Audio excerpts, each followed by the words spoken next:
When the critical part of my story began, I was 30 years old, married to the love of my life, Nancy, who was 32. We had two adorable daughters, ages 5 and 6, and had been married for 8 years.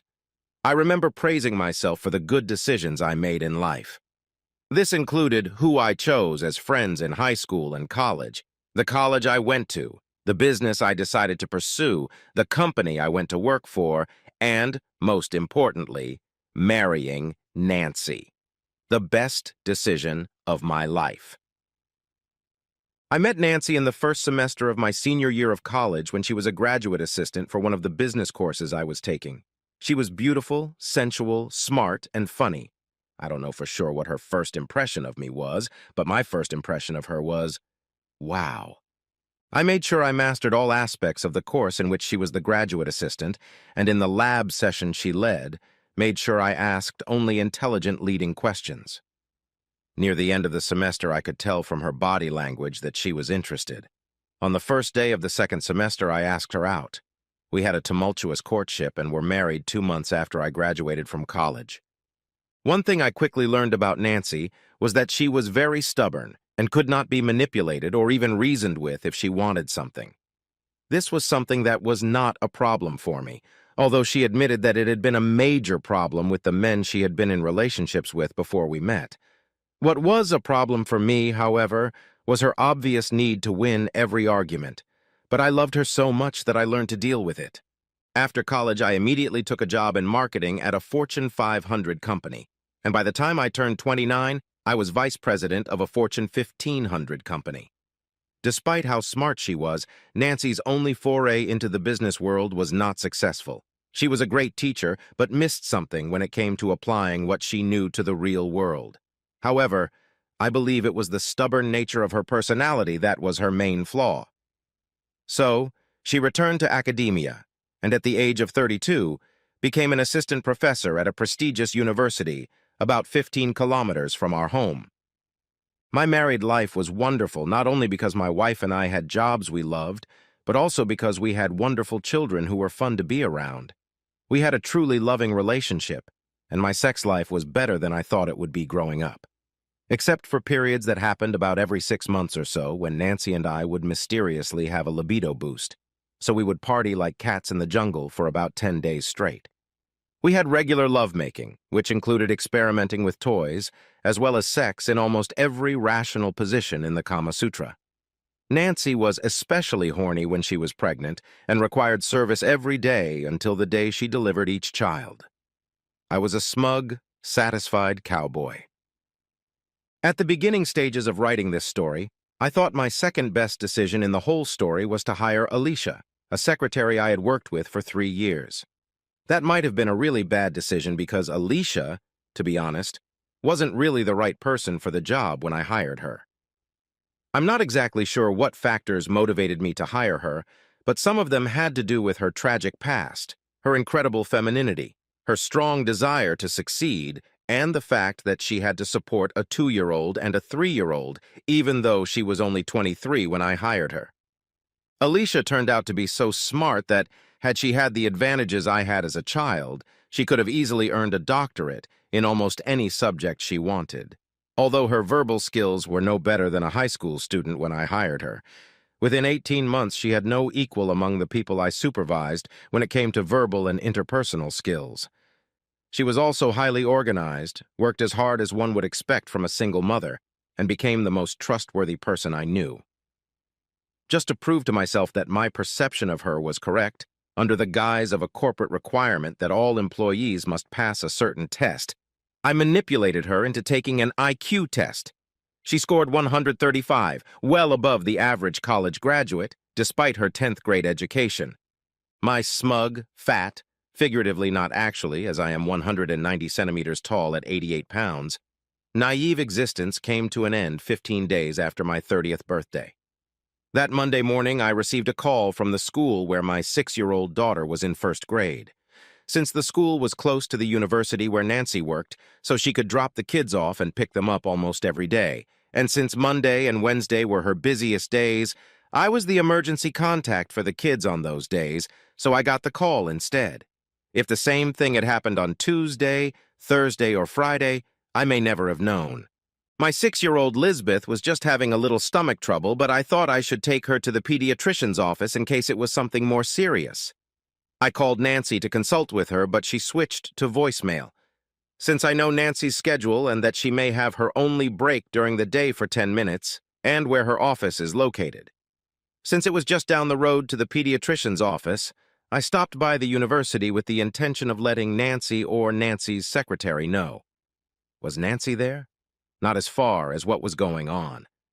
Imagine my surprise when, as I approached the building where her office was located, through an almost hidden side entrance that was never used, I saw Nancy in a passionate embrace with another man. I stopped the car abruptly. I looked long enough to see his hand on her ass. I took one picture of them in an embrace with a high-resolution digital camera, took a second photo as they broke the embrace with big smiles on their very visible and recognizable faces, and then took my daughter to the doctor's office. I was so shocked that if it had been any other doctor's office other than a pediatrician, they probably would have assumed that it was me, not Lisbeth, who needed medical attention. Fortunately, Lisbeth's problem turned out to be so minor that the doctor cleared her to return to school after lunch. Lisbeth and I went to the deli and had lunch together, sharing her favorite sandwich since I didn't have much of an appetite. And then I took her back to school. When I got back to work, I got my phone messages from Alicia and went straight to my office and closed the door. When Alicia realized I hadn't taken the 3 necessary phone calls, she knocked on the door and came in. "What's wrong, Blake? You look pale as chalk. Was there something serious about Lisbeth's health?" she asked. No, I blurted out too quickly. "She just had a little stomach problem, and I brought her back to school after lunch." "Then why do you look like a zombie?" Alicia asked. "You could have told me. You know I'll get it out of you eventually." She was probably right, but I wasn't in the mood to talk about it at the time. "It's no big deal. I probably just have the same little stomach issues that Lisbeth has." Alicia didn't buy it, but she left my office and I worked the rest of the day behind a closed door. Actually, worked is a euphemism because I didn't get a hell of a lot done. That evening, I played out Lisbeth's stomach problem in front of Nancy. After eating half my dinner and playing with the kids for about a half hour, I told Nancy I wasn't feeling well, and in case what I had was contagious, I would sleep in the guest bedroom. I went to the guest bedroom but didn't go to bed right away. I had to decide what to do. Inaction wasn't an option, but a nuclear explosion with the destruction of our family wasn't an option either. I had somehow gotten through the week without facing the problem directly. My plan called for me to make it Saturday morning, using my fake illness for 1 more day, a fake business trip for 2 more, which I spent at a local hotel, and a night at Nancy's parents' house. Basically, I succeeded, although Nancy had a very suspicious look on her face, especially when I didn't go to bed Friday night for what she clearly hoped would be an intense sex session. I said I needed to work on the computer for about an hour. "What's wrong, Blake?"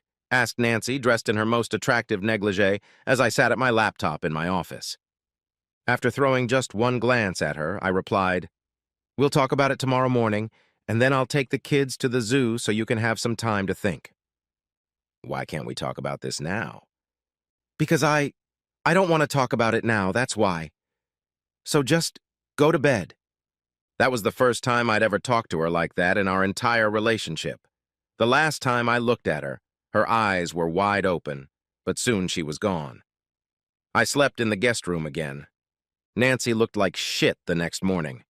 As per the arrangements I had made 2 days earlier, I sent the kids out to play with a teenage girl who often watches over them, promising to go to the zoo within half an hour. As soon as the kids were out the door, Nancy started in. "How could you talk to me like that last night?" That's all she had time to say before I yelled, "Shut up, Nancy. Our conversation will consist of me talking and you listening." That got her attention, and she leaned back in her kitchen chair. "I don't know how long you've been having an affair, or why or what his name is, but it's very frustrating to say the least." Nancy opened her mouth as if she was going to deny it, but I slammed my open palm on the kitchen table and she changed her mind.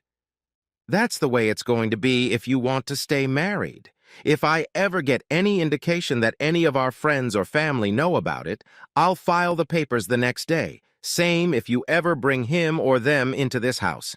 She flinched at the word they. "Until I have proof that the affair or affairs are over, you show me a health certificate from the STD testing lab and tell me how I can regain trust in you. I will sleep in the guest bedroom. When I return with the kids this afternoon, unless you tell me you are filing for divorce immediately, I intend for our married life to continue as it was until Monday, but we will have no more sex until my 3 conditions are met." With those words, I grabbed my car keys and left. Fortunately, it's hard to get depressed around little kids when they're having such a great time at the zoo, so I pretty much forgot about our situation until I returned late that afternoon. Nancy wasn't home when we got there. She came back about an hour later just as I was finishing making spaghetti, meatballs, and salad to the best of my culinary ability. She wasn't wearing her usual Saturday mom clothes, but a tight dress and heeled shoes. After Nancy changed clothes, we had a fairly normal family dinner. After I washed the dishes after dinner, we played the standard Saturday night family game, watched a children's DVD until one fell asleep and the other could barely keep her eyes open. And we each got the baby ready for bed and put her to bed. Once the kids were safely in bed, I changed into my cycling gear and went for an hour-long overnight bike ride. When I got home, Nancy was watching a movie in the living room. She paused the movie, walked into the kitchen where I was devouring a liter of iced tea and said, "We need to talk some more." "No, we don't," I said as if nothing had happened. Then I went upstairs, took a shower, and went to bed in the guest room. I made sure I locked the door. I heard a knock on it but tried to ignore it. When it continued, I turned on the air purifier so the background noise drowned it out. We had a basically normal Sunday. I even held Nancy's hand as we walked to church. The kids and I went to a family barbecue with friends that day, and if anyone there could tell that Nancy and I were having problems, they certainly didn't show it. I did, however, make a number of subtle inquiries of a number of my friends and family members, just to see if there was any chance they knew anything about Nancy's affair. Either my questioning was too subtle or no one had the slightest clue. Nancy came up to me several times during the barbecue and gave me a hug. I always responded with a smile on my face. Nancy made another attempt to continue the conversation on Sunday night, but I responded with another late-night bike ride and then, after showering, went straight to bed in the guest bedroom. Many people may wonder why I chose the approach I took with Nancy. There were many reasons. The 2 main ones were that the thought of not being able to be with my children every day was very upsetting to me, and given how stubborn Nancy was, it could very well have made me mad. We would have a confrontation that neither of us could recover from, and the marriage would fall apart. I thought that in time, the marriage could be saved, but only if I took a firm stand while avoiding nuclear imprisonment. I do believe that over the next 3 weeks, everyone we knew was fooled into believing that Nancy and I had the same relationship we had before that fateful day. That is, everyone except Alicia. Alicia had some sort of sixth sense, radar, intuition or something because she wasn't fooled for a single day. One of the procedures I initiated when I became vice president of marketing was to cut back work by half a day every Friday every 2 weeks in the summer. This had such a beneficial effect on morale that in the 34.5 hours that the people in my division worked during those weeks, I achieved higher productivity than I had with a normal 40-hour work week. On Friday, about 3 weeks after the incident, everyone else left except for Alicia when she walked into my office around 1:30. "Admit it, Blake, I'm not leaving until you do," she said, plopping into the chair across from my desk. I tried to bullshit her at first, but she wasn't taking any of it. "I know you need to finalize your contract with Jenkins before you leave here today. This is a very comfortable chair, and I'm not leaving or letting you do any work on your contract with Jenkins until you admit to everything." Her crossed arms and legs and cobra-like gaze left no doubt that she was going to do what she said she was going to do. So I told her everything. "How long is this going to go on?" she asked. "I have no idea," I answered honestly. "So you haven't had sex in over 3 weeks?" "That's about right." "Did I tell you that you pay me enough money, especially with your overly generous Christmas bonuses, that I was able to rent a small house, and now I have an aunt living with me? The only member of my family worth anything, so I have a house sitter. I was a little surprised that she brought up such an inappropriate topic. No, I didn't know that, but I'm glad you feel you're being properly paid. Did I tell you that I haven't had sex in 5 months, and that the last time wasn't all that satisfactory? She said. I muttered, "That's too much information, Alicia." It really isn't, Blake.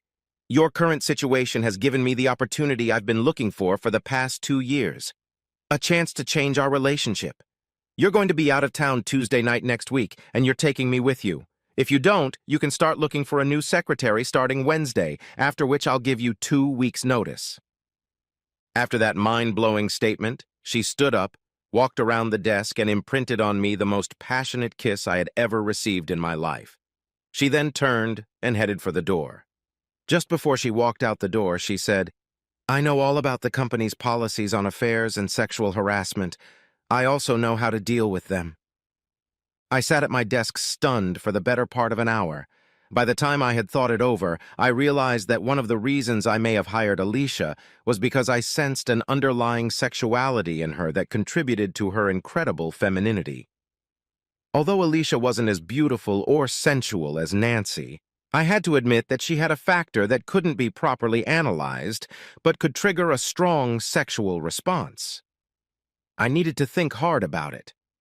By Monday, I had several questions and several decisions based on how those questions would be answered. The first thing I did was call Alicia into my office, shut and locked the door. "Were you serious on Friday?" "I've never been more serious in my life." "You know I have 2 small children. I probably won't get a divorce. That if I make up with Nancy, I won't have sex with anyone but her." "I know that. I'm not asking you to fall in love with me. I'm asking you to use me for your sexual gratification until your situation changes the way you want it to. How do we get around the politics of affairs and sexual harassment?" "I have spoken to my labor lawyer friend who assures me that everything will be fine if we both sign waivers and maintain confidentiality. If the company tries to enforce the policy against us, we can win in a lawsuit. Plus, we both know enough about each other's characters to know that we can be totally discreet and can trust each other to act honestly towards each other. If the worst happens, with your glowing recommendation, I'll get a job somewhere else." I stared at Alicia for a long time without blinking. She stared back at me. I slowly walked over to her, grabbed her, and kissed her as passionately as she had kissed me on Friday. When we broke the embrace, I said, "Get a waiver from your lawyer friend and arrange for us to travel together on Tuesday. Book 2 hotel rooms on different floors, but you won't use yours." A wide smile appeared on Alicia's face. She turned and walked out the door, slapping herself on the butt before leaving my office. For the rest of the day, no one could sense that anything had changed in our relationship. On Tuesday, Alicia and I behaved very professionally in the limo to the airport, on the plane to our destination, and in the cab from the airport to the hotel. After we got our separate keys at the hotel front desk, Alicia slipped the hall attendant a $5 bill and asked him to take the suitcases to her room, and we would split them later. Then she grabbed my hand and led me to the elevator. As we rode up in the elevator, the look she gave me must have been the most passionate look in the history of mankind. I really don't know how she managed it, but within 2 minutes of us entering my room, she had stripped off all of her clothes, despite the fact that she had been kissing or rubbing her hands on me the entire time. No foreplay this time. I've been looking forward to this for 2 years, and I can't wait any longer. I thought Nancy was passionate. Alicia was in a different class. Somehow we made it to the bed without tripping or falling over. In between quick kisses on my lips, she said, "That was really good. Even better than I thought it would be, and that's really saying something." After we scrutinized each other's naked bodies for erogenous zones, and I brought her to the finish line twice. We went to Alicia's room. I picked up my suitcase and carried it to my room while she changed for dinner. When we met in the lobby, I was amazed. Who was this sexy demon who had taken possession of my conservative secretary's body? I grinned. "Do you like it?" "Understatement of the year," I snorted. "Remember, Blake, no signs of attention." "Got it," I smiled. We then walked into the hotel dining room without touching each other, and while we ate our dinner, we tried our best not to look like we had just slept together. After dinner, we went for a walk in a local park, and once it got dark, we actually had body contact. Back at the hotel, we went to our rooms and called our families. About a half hour after I finished talking to Nancy and the kids, Alicia knocked on my door. Alicia and I gently and slowly removed each other's clothes. Then we got into bed, but we didn't have fun. We actually made love. Alicia fell asleep with her head resting on my shoulder, and we were both truly content. After a quick, very tasty shower sex the next morning, Alicia went back to her room, changed into her typical conservative work clothes. We left our suitcases with the concierge and headed out for the first of our 2 meetings. There would be no physical contact between us for the rest of the trip. Before the first meeting, I told Alicia that if she had any comments, she was free to express them without hesitation. There was no reason to pass me notes or anything like that. You're smart enough to know what to say and what not to say. Don't hide your light under the covers. She broke out into a wide smile when I told her that. Both meetings that day went very well. Alicia was charming and intelligent, and although she played a minor role, a number of her comments were very insightful. Both the potential business partner and the supplier we met with were very impressed with our presentations, including Alicia's. On the plane on the way back, I voiced something I had been thinking about for the last 6 months. You know, Alicia, that if you went through executive training, you'd make a great assistant marketing director and eventually marketing director. In fact, in a couple years, you could undoubtedly be doing my job as well as I am. Are you serious? She asked. Very serious. Of course, I'd need an adequate replacement secretary before I'd recommend you for executive training. Are you sure you just don't want to tell me that this is a good way to refuse to have sex with me in the future? She whispered. What in the last 24 hours could have made you believe that I didn't want to continue having sex with you? I whispered back. The widest smile I had ever seen in my life appeared on her face. Can we talk about this tomorrow? You don't have anything scheduled from 3 to 5 p.m. Tomorrow, from 3 to 5 p.m., we will be open and talk about both executive coaching and our future intimate relationship. The next day, Alicia and I had the strangest meeting I've ever had with anyone in my life. We planned down to the smallest detail who she would hire to replace me as my secretary when she started executive coaching at the company. How we would meet to continue to enjoy the phenomenal sex we had during our business trip, and what Alicia would need to be in the best position to succeed in both the business world and in our personal relationships. After that, things moved quickly. I bought Alicia's aunt a used car so she could get a job as a teacher's aide at the school Alicia's children attended and could transport them when needed. Alicia had a friend who worked in another division of our company who was unhappy with her job but truly wanted the position Alicia held. She was in her 50s, and while she held her own views, she was very competent. I had no illusions that she would be nearly as good at her job as Alicia, but I was comfortable enough to hire her. After a 2-week transition period where Alicia worked with my new secretary to get her up to speed, Alicia began her executive training. Even before she started the executive training, Alicia and I would separately go to her house 4 or 5 days a week around lunchtime, and one day we would mount like animals, and the next day we would make love. Once she started executive training, her classes didn't start until 10 in the morning, and her kids and aunt weren't home by 8, so we had a good hour and a half each weekday to make sure our sexual needs were taken care of. Alicia was compassionate, energetic, engaging, and most importantly, a zealous lover. In addition, we managed to travel a couple more times for overnight stays.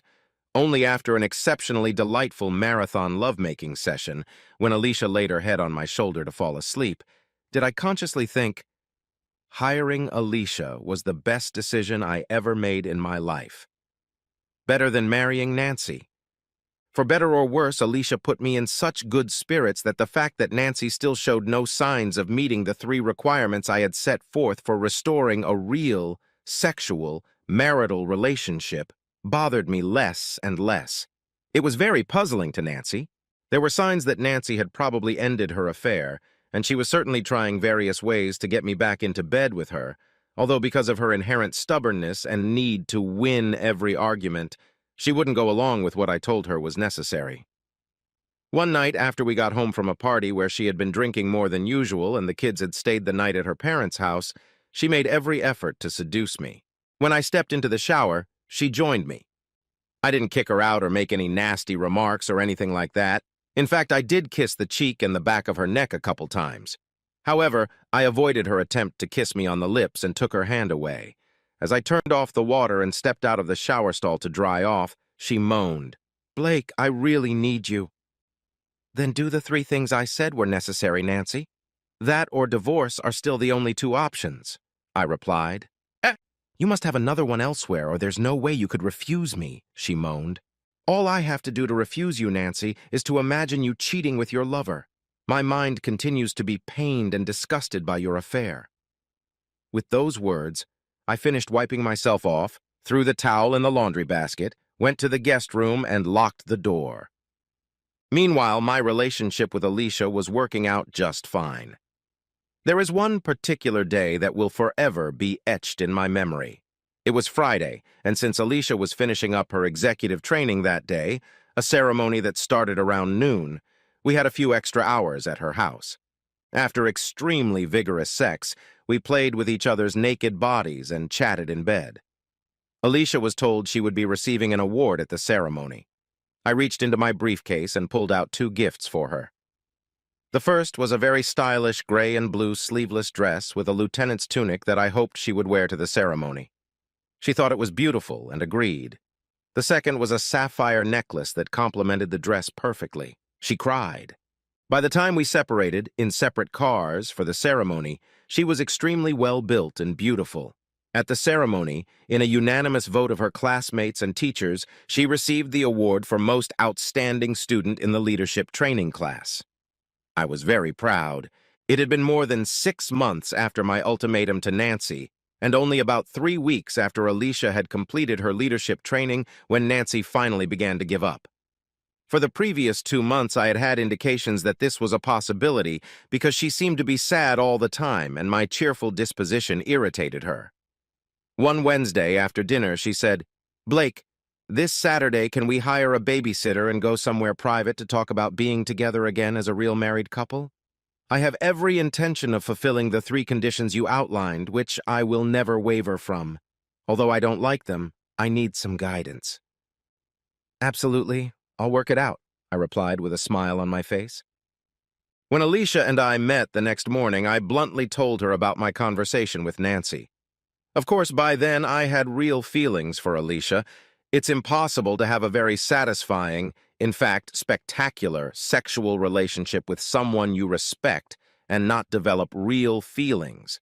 However, if Nancy was really serious, I was especially obligated to our children to get our marriage back on track. Alicia cried a little. I wiped away her tears. "I knew this day would come, Blake, and it would be very hard for me. But I understood the situation when I got into it, and I cherish these last few months with you so much that I could get a high out of them for the rest of my life. But let's not waste what time we have left until your situation is completely resolved." That Saturday, Nancy and I went to a strange place, considering the type of conversation we were about to have, a minor league baseball game. There were hardly any spectators in one part of the bleachers, so we went and sat there. In fact, it was probably the most secluded place we'd ever been, and the surroundings reduced rather than increased our stress levels. If things had gone badly, most likely no one would have known. Whereas if we were in a fancy restaurant, a scene might have arisen. "First of all, Blake, I want you to know that I never stopped loving you. However, after my second pregnancy with Joyce, do you remember how horny I was during it?" she said with a wistful smile. I nodded my head in agreement. Sometimes I would have outbursts where I either couldn't control myself or had little control over myself. It was during one of these moments that one of my married co-workers, William, found me in my office. I have very vague memories of the surrounding circumstances surrounding what happened, but the gist of it is that we had extremely vigorous animal sex. After that, whenever I had flashes and he was around, we did it. Nancy lowered her gaze to her hands and sobbed quietly for several minutes. She pulled herself together and continued. It was almost like I wasn't cheating on you. It was like another world. Until you shared your knowledge of the situation with me, which I still don't understand where you got it from. I didn't even think about the adverse consequences. Then, when you so abruptly, for which I don't blame you, laid down the law for me, my well-known personality flaw of always having to win an argument and being so stubborn caused me to intensify my relationship with William, instead of severing them immediately. It was only after 2 months of reflection that I realized I was going to lose you if I didn't start acting rationally. I went to a psychoanalyst, worked hard on my problem, and I think I've solved it now. With these words, she pulled a document out of the envelope she was holding. This is William's affidavit that our relationship ended almost 4 months ago. In fact, the document she handed me was a notarized affidavit drafted by a guy named William Montrose. Attached to the notarized affidavit was a photograph. This was the same guy I saw Nancy in a tight embrace with on that fateful Monday. "How did you get him to sign it?" I asked. "I told him that if he didn't, I would tell his wife about our affair. He really didn't want that, and after I assured him that if there were any adverse legal consequences after you read the affidavit, I would provide him with financial security," Nancy replied. "I suppose he was the only lover, Nancy." "Yes, I assure you," she replied with tears in her eyes. "That settles the number one question. How about a health certificate from the STD testing lab, and how can I regain your confidence?" I gently inquired. With those words, she handed me the second document from the envelope. It was a complete set of disease tests, actually 2 different ones. The first was dated a day after the date William Montrose signed his affidavit, with results provided a week later, and the second was dated 10 days ago, with results provided yesterday. Both times she received a completely clean bill of health. "That solves item number 2, I smiled. "Item number 3, how to regain your trust, is harder," Nancy admitted. "Tell me, is this enough?" she asked, handing me a 2-page document. The first page was a statement she'd signed for her psychiatrist to give me any information I requested. The second was a notarized affidavit from the psychiatrist stating that she didn't think Nancy would lose her way again, and that in her opinion, the problems she had encountered that precipitated and continued the affair were no longer a problem. "Was that enough?" she asked expectantly. I've thought long and hard about that third point over the last 6 months, and especially in the last few days when it seemed that Nancy was finally ready to capitulate. "This is a very good start, Nancy. It might have been enough if you had given it to me a couple weeks after I talked to you. However, since it has taken you 6 months to get to this stage, after careful consideration I have come to the conclusion that I require something more. I want you to sign a post-nuptial agreement stating that if you have another affair while we are married, I will get sole custody of our daughters, although you will have liberal visitation rights, and that I will get the house and 60% of our marital assets." Of course, I didn't tell her, and I had no way of knowing if she knew it or not, that regardless of what we said about custody in the post-nuptial agreement, the family court could override that in the best interest of the children. However, that would certainly give me an advantage in any proceedings before a family court judge if the need arose. Nancy promised to go to a lawyer the following week to prepare and sign the necessary papers. Afterward, we kissed and held hands. As soon as the game was over, we went to play miniature golf, had dinner at a casual restaurant, and then went home and watched a DVD. Nancy was very disappointed that even though she undressed in front of me, I refused to have sex with her. "As soon as this is finalized," I said with a sly smile, "you'll get more from me than you bargained for." Sunday, we had a great family day out. The real complication arose on Monday. I was already truly dreading telling Alicia that we had at most 2 days left together. I caught her in tears when she opened the door that morning. "What's the matter, baby?" I asked, pulling her into a hug. She said something, but it was so garbled that I really didn't get the point of the joke. Something about how it wasn't her fault, that she'd do what I wanted her to do, and that sort of nonsense. After sitting with her for a good 15 minutes, holding her hands and wiping away her tears, I was finally able to understand her story. Interrupted by occasional sighs and tears, it sounded something like this.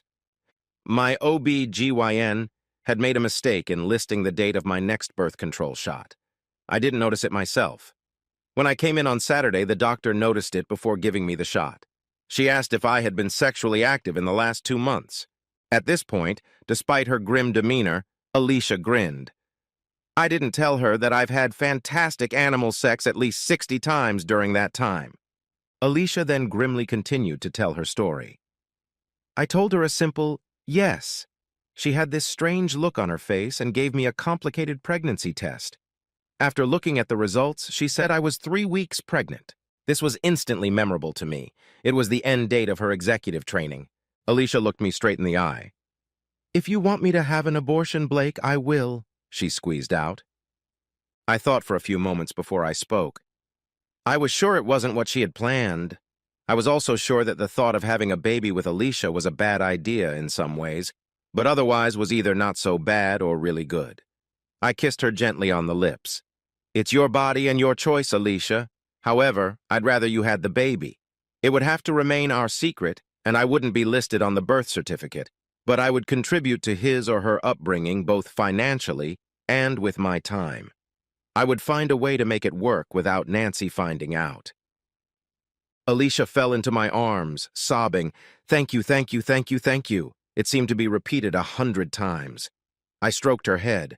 When her composure returned to her, I told her the bad news, for her, not for me, that Nancy had finally come to her senses. "Tomorrow may be our last day together, dear," I told her. Alicia straightened up, smiled broadly at me despite the tears that flooded her cheeks, and said, "Then I'm going to take tomorrow off, provided my boss, namely you, lets me sleep with him. On Tuesday, Alicia was a sex demon."